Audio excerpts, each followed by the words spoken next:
Thomas, don't. He'll kill you. I loved you and you lied to me. Both of you. You betrayed me. What do you want from me, Ray? I want justice. Oh my God. Prequels are, by definition, concerned with looking at what has come beforehand. But Bound in Blood is anything but a backward step. This game, a prequel to 2007's Call of Juarez, is a tense, riveting and superb-looking first-person shooter that ditches the stealth elements that clogged up the original like molasses. Instead, it focuses on action-packed shootouts and set-piece moments that will make you feel like you've strapped on the 6 shooters and stepped straight into the dusty, violent Wild West. And while it's over all too quickly and filled with none-too-smart enemies, Call of Juarez Bound in Blood is sure to scratch the itchiest of trigger fingers. The game's Western theme is presented with aplomb. It showcases an impressive world that bleeds with Wild West iconography. Set years before the first game, Bound in Blood follows the McCall brothers, Ray and Thomas, as they change from honorable Confederate deserters to amoral treasure hunters seeking a fabled fortune.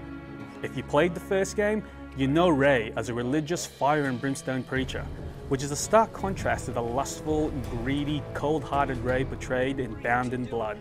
It's one of the great pleasures of the game to see just how this transformation takes place, and while you probably see the ending from a mile away, it still packs a hefty emotional punch. While Ray is a brutish type, his brother Thomas is more thoughtful, and you'll get to play as both in Bound in Blood. Both characters are action-focused. Ray is more direct. He can dual-wield pistols, throw explosives, break down doors, and walk around with the occasional Gatling gun. Thomas is an expert with a rifle. He's deadly with a bow, can use a lasso to reach high places, and can use knives for silent stealth kills. Ray is all about in-your-face confrontation, rushing in with both guns blazing and blowing up any obstacle. Thomas lets you play a more measured game, using the rifle's long sights to take enemies out from a distance. Each brother also gets his own special attack, called Concentration Mode, which slows down time to allow quick attacks on multiple targets. Apart from a few missions at the start and near the end of the game, you can choose to play as either Ray or Thomas throughout most of Bound in Blood. The two brothers stick close together for most of it, meaning that apart from a few instances where one brother has to take a different path, you'll see and do the same thing, no matter which one you play as.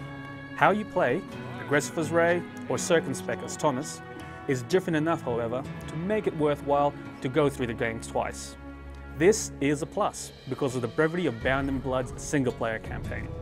You'll likely finish it, including all the side missions, in about 7 hours on the first run. However, those 7 hours will be eventful, with gameplay flowing nicely between intense shootouts, large-scale set pieces, and intimate one-on-one gun duels. The available weapons for many Bound in Blood shootouts are fairly limited compared to other shooters, although given the time period, that's hardly surprising.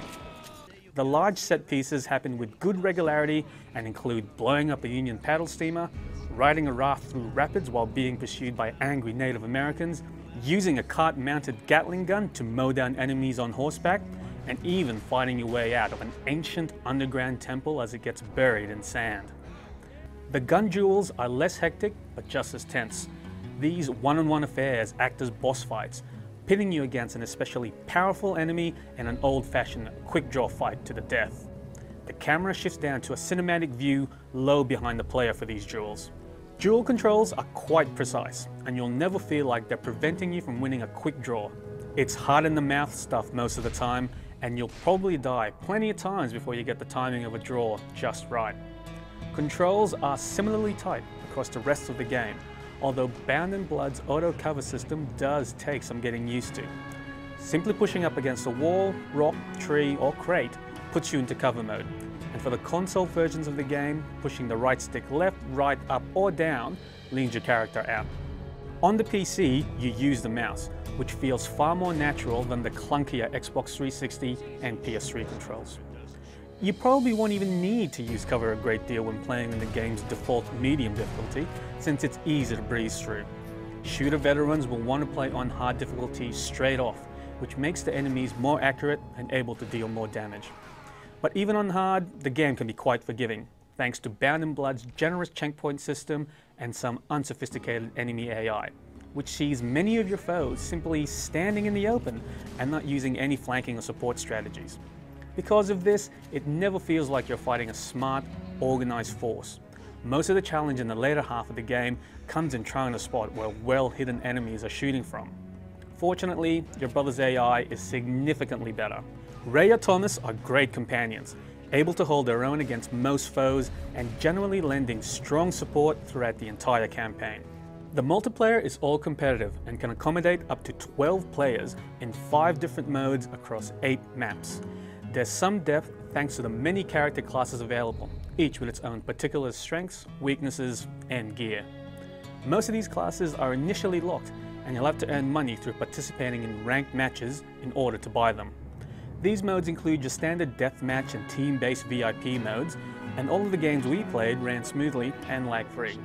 The most fun mode is Wild West Legends, which requires a team to complete a set of objectives across a map. Multiplayer, in fact, is quite strong across the board in Bound in Blood because of its varied modes.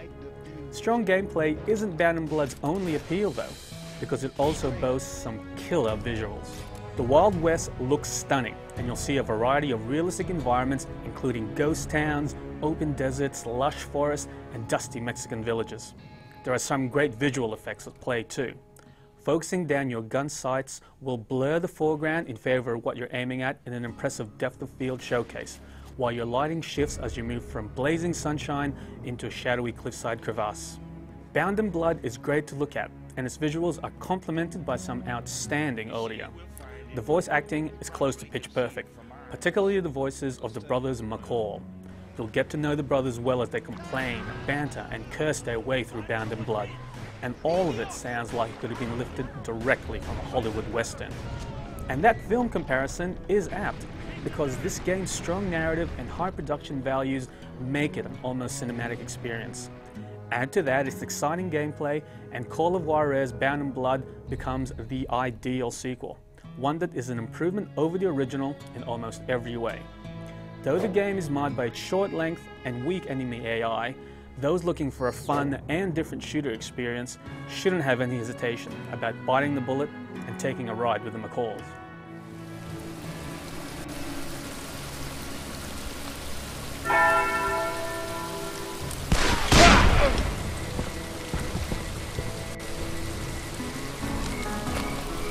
They killed the marshal! They killed